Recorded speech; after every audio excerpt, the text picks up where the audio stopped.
So good morning, everybody. Really welcome to Publishing, the Why and How. So really it's a session about the basics of nonfiction publishing for people who've probably been hearing about books and reading about other people publishing books but don't know a lot about the process.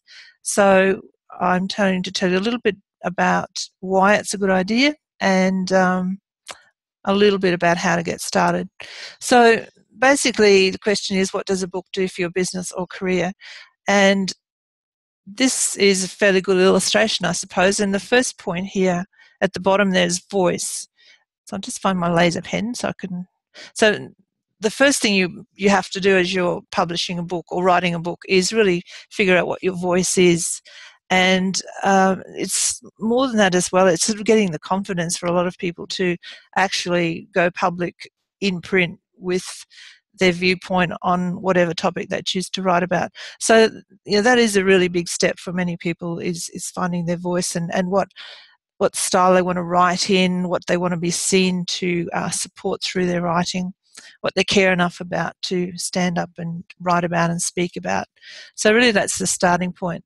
And along with that, then as the book's published comes visibility. And again, for some people that's a little bit nerve-wracking, whereas other people it's they're very, very comfortable in that space. But the whole point of running a book is visibility. So the best mileage you can get from your book is if you're then prepared to stand up and literally speak at events, present workshops, consult with organisations, whatever. So a book is one of the best ways to enable that to happen. And along with being a published author comes credibility. And I'll be telling you stories in a moment of a couple of authors that I'm talking about in the book that I'm writing at the moment. And credibility is a huge factor. There is something about the author as authority, and it amazes people still when they do publish their book as to what an impact that makes from the point of view of people who see them then as an author. And then along with all of that comes attraction. It's much easier to attract people to your business when you are seen as a credible person in your space, rather than to try and go out and sell yourself. So that attraction factor is very, very real. But it still takes skill to capitalise on that after you become an author. And some people do literally have hundreds of books in their garage, and that's a really big mistake. So once you have books published, you've got to then really step into the next phase of the marketing and attracting phase. And then when all of that comes together, obviously velocity, some people's businesses explode very rapidly once they've published a book.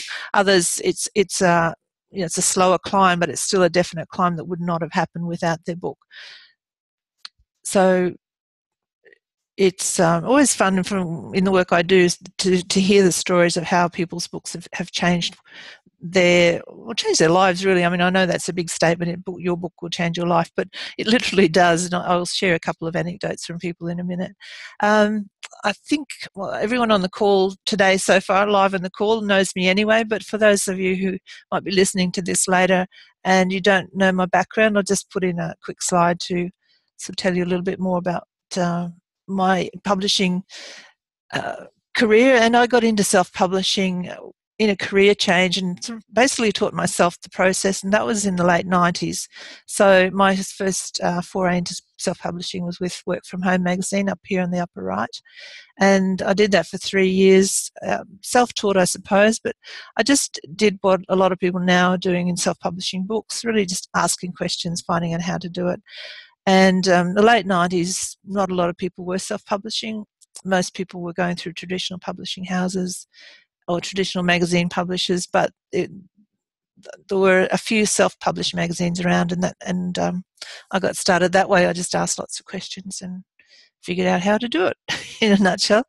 Then a few years later, I published Honestly Woman magazine, which is this one down here, and won an award. And the reason I put that picture there of the award is it just a testament to the fact that publishing does make you much more visible, and there is this perceived credibility and whatever authority about what you do when you publish. So that exactly that same thing happened to me when I started publishing magazines. So if you're applying for awards and you are publishing as well as doing what you do, it's definitely a big bonus in the process. And just up here, just a happy snapshot of some of the women that I've worked with. I helped Sally in the white dress publish her first book called Women on Top. And over here we've got Lois Frankel, who's the American author of her first book was Nice Girls Don't Get the Corner Office, and that was the book that changed her life, changed her career.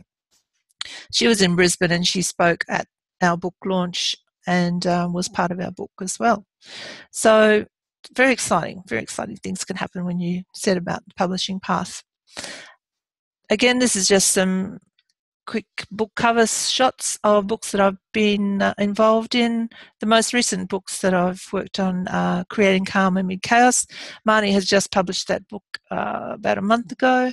I was involved in basically the final proofread edit stage before it went off to, and I organised her book layout as well. So apart from helping people write books, I now help people actually go through the publishing stage. So as I said, I was involved in the proofreading and the layout of that book.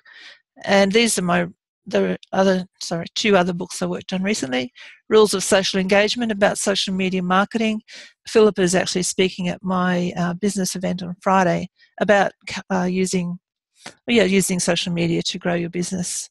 And that was a great book. I learned a lot as I edited it and did the publishing services for that.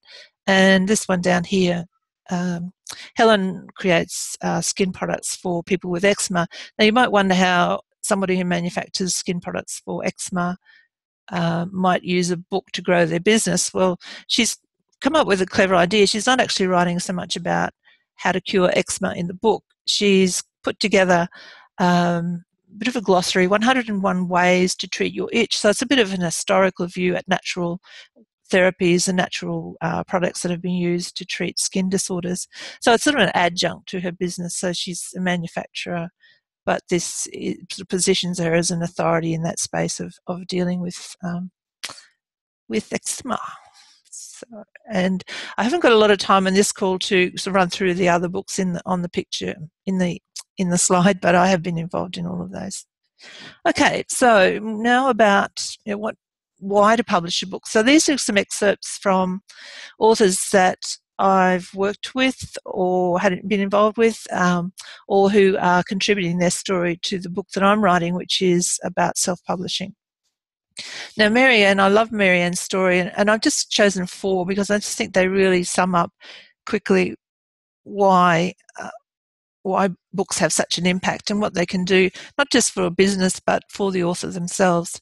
Now, Marianne is now in her, I think, early 60s, and she wrote a book about horse rescue, emergency rescue of horses, which again is, might seem an unusual topic for a book, but that's one of her passions. She's worked with horses all her life and just really was quite distressed by seeing the way horses were being rescued.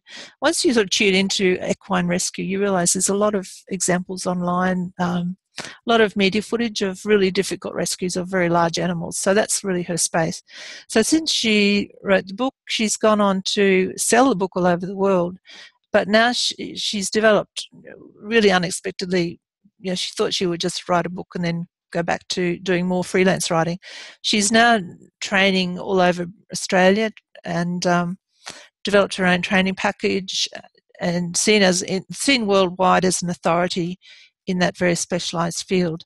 And she also now says that she gets up and speaks passionately about her topic, whereas a couple of years ago, before she wrote the book, she would have been terrified to do that. So it's not just changed her business, it's changed who she is, and it's basically given her a new career after 60, which I think is pretty exciting. Dolores is an executive coach. She wrote a book called Altitude with a friend and co-trekker. They trekked on Mount Kilimanjaro a few years ago. They're both executive coaches and wanted to write a book about their climb, but also as a metaphor for self-leadership. So leadership on the mountain, self-leadership, and leadership in life. So we worked together quite extensively, and she produced this beautiful book called Altitude. Her comments about the book, it's brought her many more opportunities for coaching and consulting work and speaking engagements such as Centre Stage at Mind and its Potential conference last year. And a newly visible voice, and she's able to stand more confidently in that voice. I think that's that's really big. The work I do is not about running a bestseller, selling millions of books, becoming a millionaire through publishing. The work I do is about writing a book that is going to grow your business and take you in a direction you want to go, that's really exciting to you, and that will stretch you, and also will take you through some really personal changes and personal development that you probably would not have achieved in another way. Well, that's my view. Everyone has different ways of going through mega changes, but I guess my passion is to see how publishing changes people. It's quite profound. And just two more stories quite quickly. Lisa Marie Kerr is a Brisbane lady, and she wrote a book called Get Job Ready for teenagers, basically, because she had a teenager who was looking for work, saw that these teenagers, her daughter and their friends, needed information. So she wrote the book, and it did very well, and she got invited to speak quite a lot. She never had a degree, which she was always sort of feeling like she'd had kind of missed something by not having a degree. But because of her book, she spoke at an event, and somebody in the audience who was a university lecturer invited her to apply to do a postgraduate certificate in career development. Normally, you'd have to have a degree to do the course, but because she'd written a book, the university regarded that as enough of a prerequisite to get her into the postgraduate course. So I think that's pretty amazing, and she was just delighted, and it was something she never thought she'd ever achieve. So she went through major changes because of writing her book. And Beth Jennings, who is a photographer, again, how does a photographer write a book? Really what she's written about is teaching other people how to use digital cameras, really basics of how to maximize a digital camera. And because of that, she's drawn a lot more clients to her business. She now runs workshops on photography, gets public speaking engagements, media coverage. And the last paragraph there, I thought I really liked that. I didn't expect how publishing the book would change my self-perception. There's nothing more concrete than a book to prove you know your stuff. And like she said, further on, she said, I did know I knew my stuff, but this really just proved it. So I use those four examples as proof of the different ways that publishing can impact people. Now, I think most people who are listening to this call would have a business of some type, either consulting business or retail business or whatever. And it's possible, I think, for everybody to find a way to use publishing as a marketing tool. And just a sort of a brief overview here of where a book would fit in your business. If you've been in business a while, you know all about marketing funnels, and you have your lower cost products and your freebies to sort of build your database of potential clients, and then over time, hopefully they'll become, they'll spend more money with you and work with you on a higher level. So I just use this pretty simple diagram here to show the various levels that you might decide that you want to break your potential clients into. So this outer ring here is the free stuff, the stuff that we know we should all be giving away on our website or distributing, so that people opt into our list, and we grow our database that way. So then the next logical move is to move people into our lower cost products, something that might cost up to $50.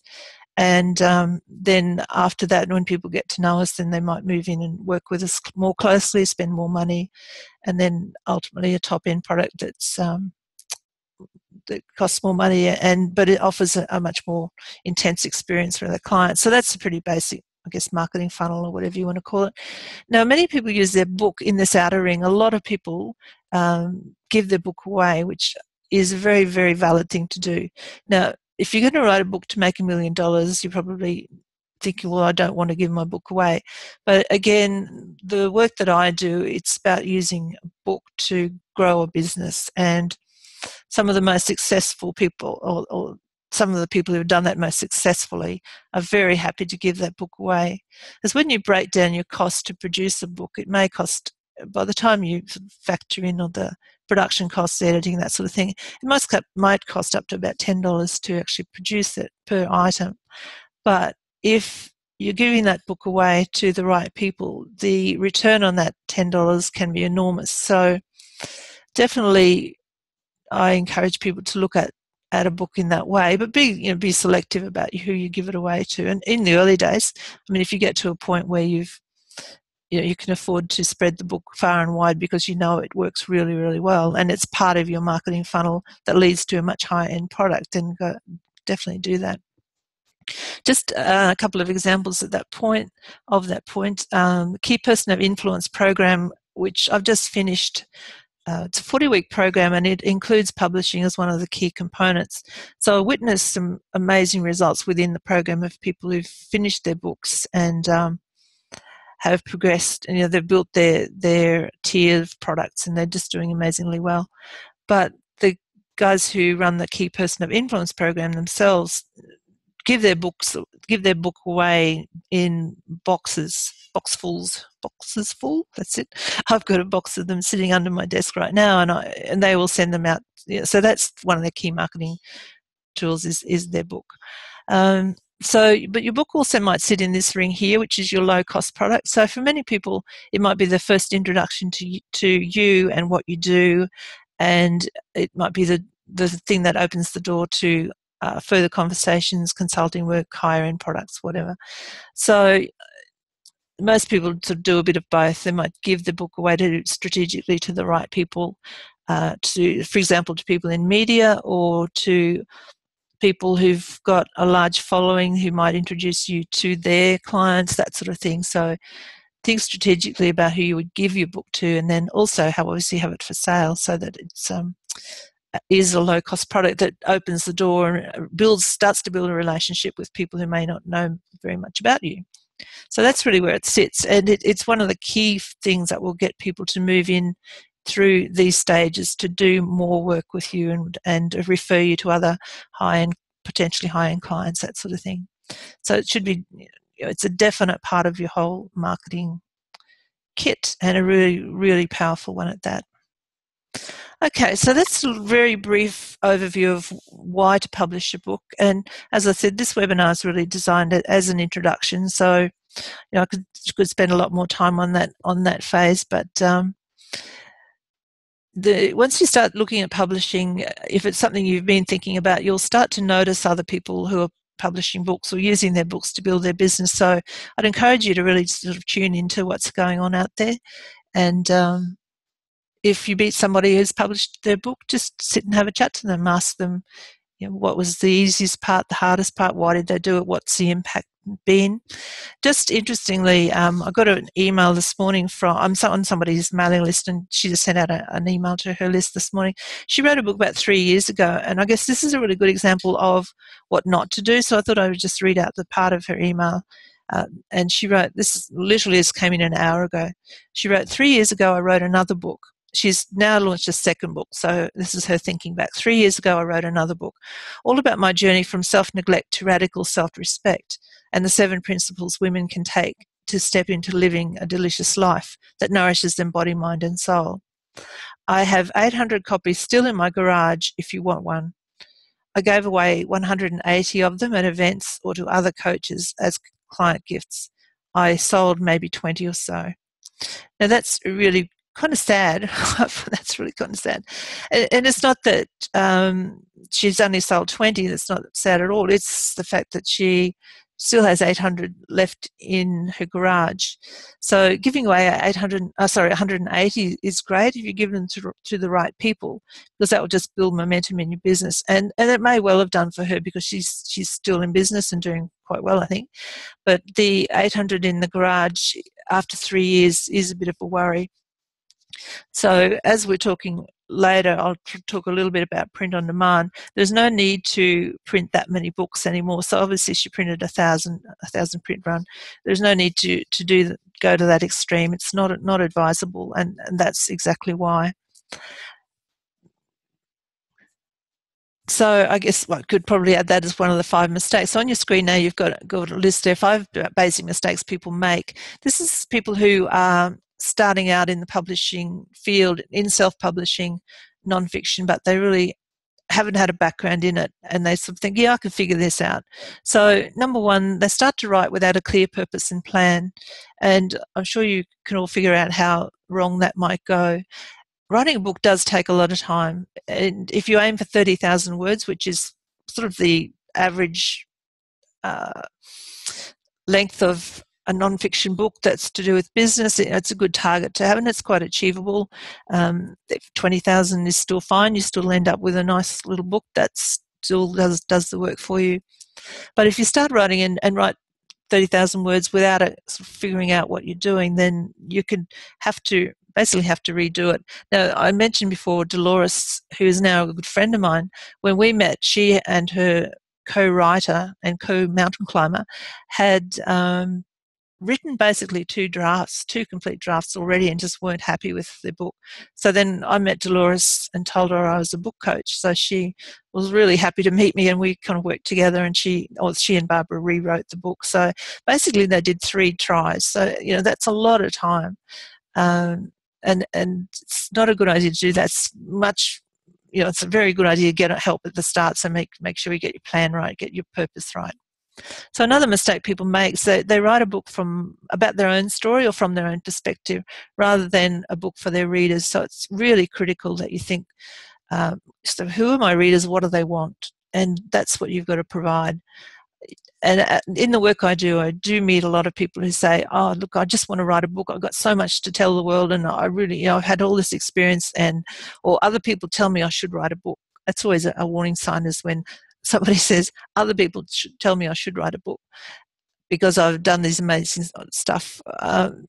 You've got to really sift through their story and find out what are the nuggets, and why would someone else want to read that. Once you get those bits together and sort of work from that perspective, you've got something to work with. But it is all about who wants to read this book, why do they want to read it, and what can I do for them.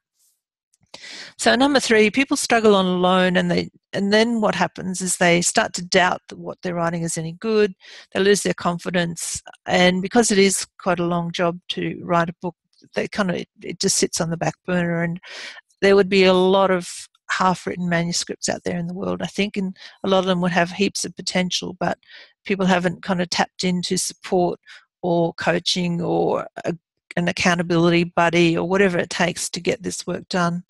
And isolation is not a good space to be writing a book in, particularly if you're a business person and writing is not your thing. It's different if you're a writer. If writing is your thing and that's your world and that's your business and that's what you do, that's a different story. But the people I work with, writing is something they don't normally do, but they want to do it to get this book done. So in their case, they really need support to help. It's interesting in terms of cost. There's basically sort of 3 ways, I suppose. There's some people who cut costs on editing. So they say, oh, look, my friend's pretty good at grammar. They'll read it through and they'll check it. It'll be fine. Or they have a go at doing the layout themselves in Word and don't really know what they're doing. Or they get someone to design a book cover who doesn't know much about book cover design. So the end product really is poor quality, and that a poor quality book will do nothing for you, and actually it will actually detract from your business. So that's one warning there. Don't cut costs. You don't have to pay the world, but just make sure you get professionals to do it, people who've done it, all of those things before in the book space, and they know what they're doing. And the other thing that sometimes happens is people pay too much for package deals. You can get seduced into publishing packages where these companies promise to market your book for you if you pay them $5,000. And as far as I've heard in my time, that you don't necessarily get what you pay for. So just be careful of packaging deals. Just contact somebody and say that, has anyone ever heard of this package, and does it work or whatever. So be careful of those. And the last one, they don't make their books a priority, even though it has the potential to cause a massive boost in their self-esteem, their business or their career. And what I mean by that is they think, yeah, I'll write a book and I'll get started, and you really have to make a decision like, okay, the next 5 months I'm going to write this book. And even though at the same time you have to run a business and earn an income, if you can create a space in your life, whether it be an hour a morning or 1 day a week or 1 day a weekend or a weekend a month, whatever, just a regular space to make it a priority, you'll get the work done and you'll be really, really grateful that you do. Okay, so people don't make these mistakes. These are the basic 3 things to do. Get very, very clear on your purpose. Why are you writing this book? If you want to be a rich author, then that's a different path, and it's not easy to do anyway unless you're a gifted author. And I guess like Elizabeth Gilbert, she wrote a lot of books before she hit the big time with Eat, Pray, Love. And then even then, that was a huge surprise to her. So your purpose has got to be much bigger than dollars and bigger than you. Now, what I mean by that is don't set out to write a book to become rich, but write a book to build a business that can give you a good lifestyle and a good income, definitely. But your purpose has got to be bigger than you. You have to really care about whatever it is you're writing about. It's got to be something that you, to use an overused word, have a passion for, I suppose. But something you're intensely interested in, and you know that there's other people out there who want to know this as well. And if you share this information, this knowledge that you have, then their lives will be better in some way. Now, the second point is really important. For those people who don't see themselves as a writer, like you might know that you want to write, but you think, oh, but I'm not a writer. And you may have horror memories of primary school or high school where your English teacher gave you an F or something. Forget all that stuff. You just find the author role that you're comfortable with. Now, there's lots of different ways you can write a book. So I've got them listed there, just some ideas. A curator. A curator is somebody who brings other people's knowledge together into one place. And it's quite a comfortable space because you're just gathering information. It's a bit like the book I mentioned earlier that Helen wrote about eczema, treatments for eczema. She researched them. She brought them together. She's put them in a book. She's on the front cover. She's the authority who's published the book. But she's just curated knowledge or information. Expert, you can be the expert over here, and that's, we're all experts in things. The older we get, the bigger experts we are in something. So be comfortable with that word expert if that's what you want to be seen as. And I know for sure, I don't know, I've got 3 people on the line. I know Anne, I know Sandra well enough to know you've got a huge amount of expertise in what you do.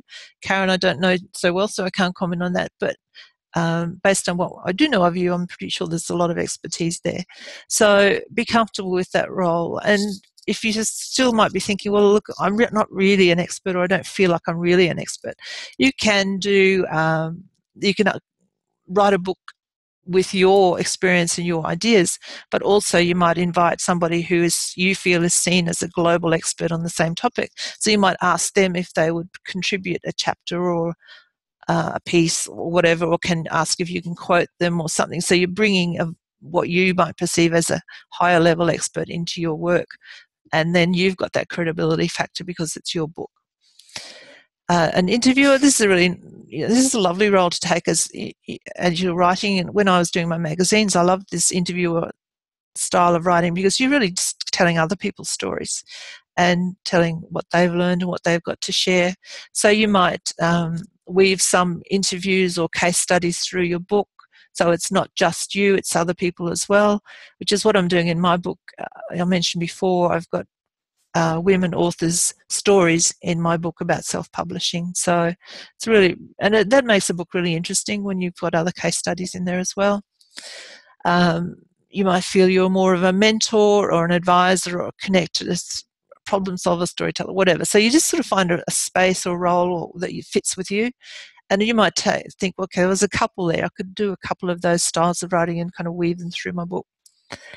And thirdly, seek professional support, which is really what I was saying before about using editors, good graphic designers. In the work I do as a business coach, I guess what I do there is support people through the writing process, because it's very easy to kind of slip off the tracks and just let the book go if it gets too hard. So don't be afraid to reach out and ask for support. And just very briefly then, to tell you more about the how to publish, I've basically broken that down into 3 stages, and when you think about it, it makes perfect sense. But you need to spend time and be careful in each of these stages. So as I was saying before, the planning stage is really, really critical. It's a bit like building a house. You don't go out and just start building. You spend a lot of time planning, get everything right on paper, and then away you go. Everybody needs to have a plan to work from. So basically with planning, it's your business plans, I suppose. Why publish your book? Are you ready? Is it something you can do now? So that big picture stuff. Then look at the publishing as a project. So the whole thing. When are you going to start? When are you ideally going to finish? Do you have a launch date you want to aim for? It might be 6 months down the track, 12 months down the track. And once you kind of set your final date, it's a bit like you're planning a project. You would then do your milestone, go backwards and do your milestones and figure out the timing involved to do different components such as editing, that sort of thing. And then you look at your book. So you do these kind of levels of planning first, then you sit down and look at your book itself, and then nut out the nitty-gritty content of the book itself. But you need to have the other stuff sorted out first. Know who your audience is, why would they want to read your book, what you want the book to do for you. Then you do the book plan. So once you've got those components done, then you get to the writing. So as I said earlier, many people sort of jump in at the writing. They kind of say, I'm going to write a book, open up the keyboard, chapter 1 or whatever, and sort of start thumping away at something and then stop because they haven't done any of the foreplanning. So the producing stage is you at your keyboard in whatever shape or form that might take, and over whatever time span you want that to take. I really love that quote there. I'm not sure if you can see it. I want to do big things, but all I have are stupid words. It's going to feel like that at times. You really will get to a point where you think, oh my God, I've got this huge plan and it's going to thump out these silly words. But the first level of producing your book is to just get it down on paper. Once you've got your plan and your kind of content sorted and you know what you're aiming for, you've just got to sit at the keyboard and get stuff down. You might start writing chapter 10 because that's the easy chapter. You might start with that, and then you might say, oh, okay, I'll go back and I'll do chapter 3 now, because you've got a plan. You know what your chapters are. You know what your content's going to be in each chapter. And then you can just go in at any space and start writing. So you kind of fill it out, and then eventually you kind of go through it and weave it all together. So you might actually write your introduction last, or you might write your conclusion before you write your introduction, or whatever. It doesn't matter in what sequence you write it. And then when you've written that, you then kind of fill in the bits and pieces at the front, like a preface or whatever, and well, do I need to put anything in the back, like a glossary, whatever. So they're all the bits that sit around it. But I really encourage people to enjoy the process, because what's going to happen, you're actually going to learn a huge amount. Now, when I edit books, I learn so much just from editing them. So you can imagine how much people learn from writing them. So that's always my argument. If somebody says, but I'm not an expert, I just say, well, look, you're going to be an expert when you're finished. It's really like going to do a degree or to do a thesis. That's your writing a book's like a thesis. And I've actually stood up in academic circles at a conference one day and put forward my theory. I said I might be in the wrong company here, but I really think writing a book could be as effective as getting a degree in some cases. And afterwards, this young woman rushed down to talk to me. She said, I'm so excited. She said, I've been wanting to do my master's, but I can't afford it. And then when you said about writing a book instead of doing a degree, she said, that's it. I can do that. I'm going to do that. She said, I'm so excited. I've just been making notes. And even just using the story before about Lisa Marie, who wrote the book about careers, who then got invited to do a postgraduate degree. When I read that, I was just so excited. I thought, wow, because that was always just a kind of hypothesis of mine, but I really believe it's true. So regard writing your book as an educational process, and you can connect with people over the world through your book. A friend of mine is writing a book about how to describe it. He's writing a book for CEOs and board members who need to know more about digital literacy within the scope of a corporation. And he's interviewed CEOs from companies all over the world to add their comments to his book. So now suddenly he's networked with high-level people all over the world who will have comments in his book. So when his book comes out, I mean, obviously the book's going to go out to all of these people all over the world. He's just got this amazing network of people now because he chose to include them in this book. And the way he did that, there was a conference in Kuala Lumpur a few months ago, a company director conference in Kuala Lumpur. He went to that. Before he went, he contacted all these CEOs who were going to be at the conference and arranged interviews while they were there, gathered the material, and he's still writing the book now, but he's set up an amazing network of people that will make the book successful, but will open up doors for him. I mean, he can go and deliver talks and workshops all over the world now because of these people. So pretty exciting stuff. So gathering material, assembling it, just enjoy it. Enjoy all this learning process that you're stepping into as you write your book. And there'll be so much that will come out of it that you can anticipate, but there'll be so much that will come out of this process that you wouldn't even dream that might come out of it. So then you finished your manuscript, so then you get into the published phase. This is where kind of your words in a Word document. You just write it in Word. Don't worry about whether it's perfect or not, because that's the editor's job. So then you step into the published phase, which is where you hand your precious manuscript to an editor, and they'll give you feedback. They'll read it through, do some changes, give you feedback and say, look, well, maybe you should do this and that, and how about you do this and that? So you'll get the manuscript back and you'll make some more changes. You'll send it back to the editor. So it's kind of a to and fro for a while till and then it needs proofreading before it goes to someone to do the layout. So the layout person or graphic designer will turn your words into these pages, book pages, which look amazing. And it's then you start to feel like it's actually coming to life. You need to still proofread things at that stage. When everything's been proofread so many times that you're so sick of your book you don't want to look at it ever again, you then send it to the printer.